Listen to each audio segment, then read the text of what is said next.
नमस्कार। रेडियो रिमझिम से प्रस्तुत है स्थानीय हालचाल। पहले मुख्य हालचाल। अवैध हथियार के साथ एक आरोपी को पुलिस ने किया गिरफ्तार। कई अलग अलग जगहों से शराब तस्करों को पुलिस ने पकड़ा। हत्या के प्रयास में भी हुई आरोपियों की गिरफ्तारी। एक दिव्यांग की सड़क हादसे में हुई मौत के बाद लोगों ने किया सड़क जाम कर विरोध प्रदर्शन। पथ संचलन की तैयारी में जुट गया है आरएसएस। अवैध ब्रेकर अब बन गया है लोगों के मुसीबत का कारण। स्थानीय हालचाल के इस अंक के साथ मैं निकेत मिश्र। अब हालचाल विस्तार से। पुलिस अधीक्षक विनय तिवारी के निर्देश पर अपराध नियंत्रण को लेकर लगातार पुलिस कार्रवाई कर रही है। इसी कड़ी में माझागढ़ थाना की पुलिस ने गुप्त सूचना के आधार पर भैंसही कोडर में अवैध हथियार के साथ एक आरोपी को गिरफ्तार कर लिया। बताया जा रहा है कि नागेंद्र यादव अपने घर में अवैध हथियार रखा हुआ है। इसकी सूचना पुलिस को मिली। सूचना के सत्यापन के लिए पुलिस ने वरीय पदाधिकारियों को जानकारी देने के बाद पुलिस बल के साथ भैंसही कोडार गांव में छापेमारी की। इस दौरान पुलिस को देखकर वह व्यक्ति घर से निकलकर भागने लगा, जिसे पुलिस बल ने दौड़ाकर पकड़ लिया। पूछताछ में पकड़ा गया आरोपी नागेंद्र यादव पिता विश्वनाथ प्रसाद साकिन कोडर भैंसही थाना माझागढ़ को पुलिस ने गिरफ्तार किया। उसके घर की तलाशी ली गई तो उसके घर से एक देशी कट्टा, एक खोखा बरामद हुआ है। बरामद हथियार और खोखा को पुलिस ने जब्त कर आरोपी को गिरफ्तार किया है और माझागढ़ थाना कांड संख्या 295/2026 दर्ज कर आरोपी को आज न्यायिक हिरासत में भेज दिया गया। साथ ही अवैध हथियार की खरीद बिक्री और उनसे जुड़े नेटवर्क के संबंध में पुलिस जांच पड़ताल कर रही है। कई शराब तस्करों को अलग अलग जगहों से पुलिस ने गिरफ्तार किया है। पहली कार्रवाई माझागढ़ पुलिस ने की। बताया जा रहा है कि गुप्त सूचना के आधार पर कोयनी गांव में मोहम्मद कासिम के बथान में पुलिस ने छापेमारी की और यहां से भारी मात्रा में शराब को जब्त किया। बताया जा रहा है कि इसके यहाँ से 306 लीटर देशी शराब बरामद की गई है। इस मामले में पुलिस ने भाग रहे आरोपी मोहम्मद कासिम पिता अली मोहम्मद साकिन कोयनी थाना माझागढ़ को गिरफ्तार कर लिया है। साथ ही इसके एक और साथी की पहचान की गई है जो फरार हो गया। पुलिस अब दोनों पर उत्पाद अधिनियम के तहत कार्रवाई कर रही है। इधर कटिया थाना की पुलिस ने भी 10 लीटर से अधिक देशी विदेशी शराब के साथ 2 आरोपियों को गिरफ्तार किया। इनकी मोटरसाइकिल भी जब्त की गई। बताया जा रहा है कि पकड़ा गया आरोपी शमसुल मियां पिता इजराइल हक साकिन मिरलीपुर थाना थामे और दूसरा सिया लाल प्रसाद उर्फ सियाराम प्रसाद पिता धनु प्रसाद साकिन देवापुर थाना थामे। दोनों को गिरफ्तार कर इनकी मोटरसाइकिल और शराब को पुलिस ने जब्त कर लिया है। माझा थाना की पुलिस ने भी 7 लीटर से अधिक विदेशी शराब के साथ एक आरोपी को गिरफ्तार किया। बताया जा रहा है कि पकड़ा गया आरोपी प्रिंस कुमार पिता राम नरेश राम साकिन मुजौना थाना माझागढ़ को पुलिस ने उत्पाद अधिनियम के तहत न्यायिक हिरासत में भेज दिया। इसकी मोटरसाइकिल और शराब को पुलिस ने जब्त किया है। उत्पाद विभाग की पुलिस ने भी विशंभरपुर थाना क्षेत्र के काला मटिहनिया के पास छापेमारी करते हुए 56 लीटर से अधिक शराब को जब्त किया है। इस मामले में तस्करों की पहचान कर गिरफ्तारी के लिए छापेमारी की जा रही है। बताया जा रहा है कि पुलिस ने आरोपियों की मोटरसाइकिल को भी जब्त किया है। आज हत्या के प्रयास में भी कई आरोपियों की अलग अलग थाना क्षेत्रों से गिरफ्तारी हुई। एक कार्रवाई भोरे थाना की पुलिस ने की। इसने 3 प्राथमिकी अभियुक्तों को गिरफ्तार किया। बताया जा रहा है कि पकड़े गए आरोपी रघुनाथ कोहार पिता हीरालाल कोहार, संजय कोहार पिता रघुनाथ कोहार और जयसवाल कोहार पिता रघुनाथ कोहार बताए जा रहे हैं। ये तीनों चकरवा खास थाना भोरे के निवासी हैं। इन पर हत्या के प्रयास का मामला दर्ज था और पुलिस इन्हें ढूंढ रही थी। तभी पुलिस को जानकारी मिली और पुलिस ने तीनों को गिरफ्तार कर लिया। इधर उत्पाद विभाग की पुलिस ने सिधौलिया थाना क्षेत्र के डंगसी गांव में भी गुप्त सूचना के आधार पर छापेमारी करते हुए 56 लीटर से अधिक देशी विदेशी शराब को जब्त किया है। इसमें 2 तस्करों की गिरफ्तारी हुई है। दोनों सिधौलिया के डंगसी के ही रहने वाले हैं। एक आरोपी का नाम उत्तम सिंह है और दूसरा पीयूष सिंह बताया जा रहा है। पुलिस ने शराब को जब्त कर दोनों को आज पूछताछ के बाद न्यायिक हिरासत में भेज दिया। बैकुंठपुर थाना की पुलिस ने भी हत्या के प्रयास में 4 प्राथमिकी अभियुक्तों को गिरफ्तार किया। बताया जा रहा है कि गिरफ्तार आरोपियों में जय प्रकाश उर्फ जयप्रकाश महतो, आनंद कुमार, ये दोनों पिता लाल बाबू महतो साकिन कृतपुरा थाना बैकुंठपुर के निवासी हैं। इसके अलावा नामजद आरोपी नगेंद्र महतो और सिकंदर महतो ये दोनों भाई हैं, स्वर्गीय चंद्र देव महतो के पुत्र हैं और ये लोग भी कृतपुरा के ही रहने वाले हैं। इन चारों आरोपियों को पुलिस ने दोनों पक्षों के आवेदन पर दोनों पक्ष से दो लोगों को गिरफ्तार किया है और आज न्यायिक हिरासत में भेज दिया गया। सिधवलिया थाना की पुलिस ने भी हत्या के प्रयास में फरार चल रहे दो प्राथमिकी अभियुक्तों को गिरफ्तार किया है। बताया जा रहा है कि इसमें एक आरोपी शेषनाथ सिंह पिता सत्यनारायण सिंह साकिन हलुआर थाना सिधवलिया जिला गोपालगंज का निवासी है और एक दूसरे मामले में सिधवलिया पुलिस ने हत्या के ही प्रयास को लेकर अभियुक्त विशाल शाह को गिरफ्तार किया। यह जितेंद्र सिंह का पुत्र है और सिहोरवा गाँव का निवासी है। सिधवलिया थाना क्षेत्र का ही रहने वाला बताया जा रहा है। इन दोनों को भी पुलिस ने न्यायिक हिरासत में भेज दिया।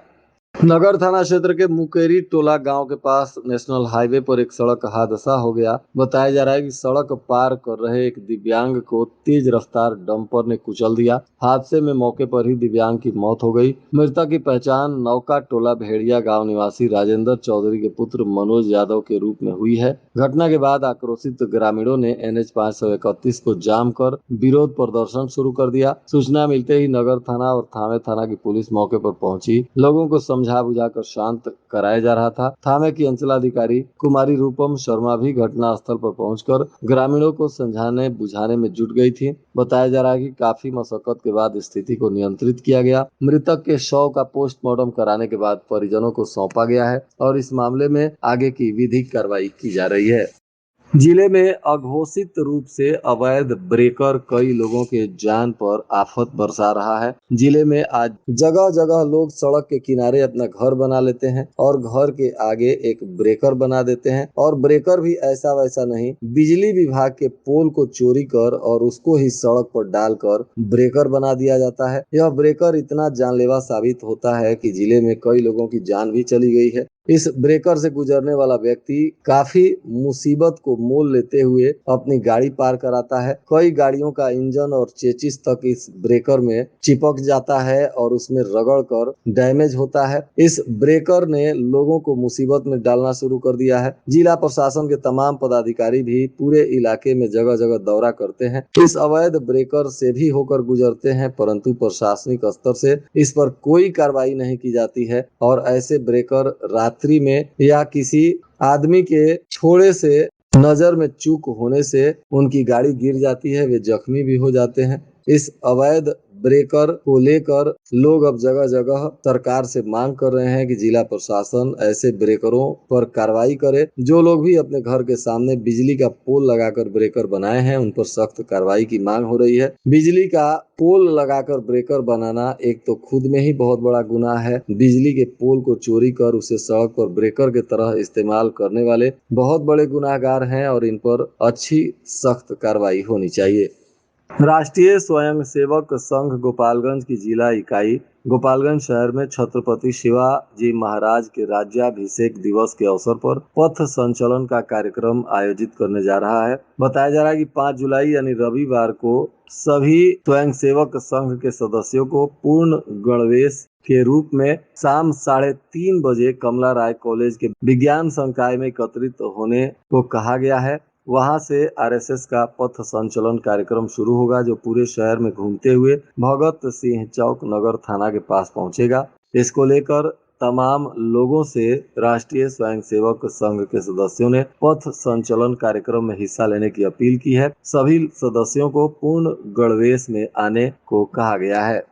सिधवलिया थाना क्षेत्र के बिशुनपुरा गांव में ट्रैक्टर की टक्कर के बाद दो पक्षों में जमकर बवाल हुआ, मारपीट हुई। बताया जा रहा है कि लाठी डंडे और तलवार चलाए गए। इसमें 5 लोग गंभीर रूप से जख्मी हैं। सभी का इलाज सदर अस्पताल में चल रहा है और पुलिस मामले की जांच पड़ताल में जुटी हुई है। बताया जा रहा है कि जादवपुर थाना क्षेत्र के गम्हरिया गाँव में भी पुरानी रंजिश में जमकर मारपीट हुई। दो पक्षों में लाठी डंडे चले जिसमें एक महिला गंभीर रूप से घायल है। महिला को सदर हॉस्पिटल में भर्ती कराया गया है जहां महिला का इलाज चल रहा है।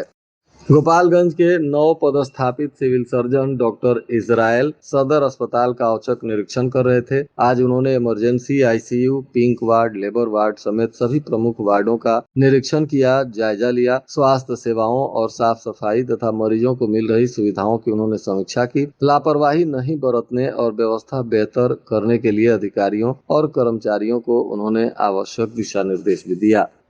इधर वैज्ञानिकों ने किसानों को वैज्ञानिक तालाब प्रबंधन एवं मत्स्य स्वास्थ्य संरक्षण की उन्नत तकनीकों से अवगत कराते हुए रोहतास जिले के करगहर प्रखंड के कुशलाही स्थित मत्स्य फार्म में वैज्ञानिकों ने मत्स्य पालन को बढ़ावा देने के उद्देश्य से एक दिवसीय मत्स्य पालन जागरूकता कार्यक्रम का आयोजन किया। इसमें संस्थान के निदेशक डॉक्टर अनूप दास के मार्गदर्शन में आयोजित इस कार्यक्रम में क्षेत्र के 35 मत्स्य पालकों ने भाग लिया। कार्यक्रम का उद्देश्य किसानों को वैज्ञानिक तालाब प्रबंधन, मत्स्य स्वास्थ्य संरक्षण तथा उत्पादकता बढ़ाने वाली आधुनिक तकनीकों के प्रति जागरूक करना बताया जा रहा है। माझा थाना की पुलिस ने चीटिंग के मामले में एक प्राथमिकी आरोपी को गिरफ्तार किया है। बताया जा रहा है कि पकड़ा गया आरोपी रत्नेश उपाध्याय पिता राम कृपाल उपाध्याय जो बेलसड़ गांव का निवासी है, इन पर चीटिंग का केस दर्ज था। तभी पुलिस ने इन्हें गिरफ्तार कर लिया और पूछताछ के बाद आज न्यायिक हिरासत में भेज दिया गया। और आज के मौसम का तापमान गोपालगंज में न्यूनतम 30 डिग्री सेल्सियस और अधिकतम 39 डिग्री सेल्सियस रहने की संभावना है। अंत में मुख्य हालचाल एक बार फिर। अवैध हथियार के साथ एक आरोपी को पुलिस ने किया गिरफ्तार। कई अलग अलग जगहों से शराब तस्करों को पुलिस ने पकड़ा। हत्या के प्रयास में भी हुई आरोपियों की गिरफ्तारी। एक दिव्यांग की सड़क हादसे में हुई मौत के बाद लोगों ने किया सड़क जाम कर विरोध प्रदर्शन। पथ संचलन की तैयारी में जुट गया है आरएसएस। अवैध ब्रेकर अब बन गया है लोगों के मुसीबत का कारण। इसके साथ ही रेडियो रिमझिम से प्रसारित स्थानीय हालचाल का यह अंक समाप्त हुआ। नमस्कार।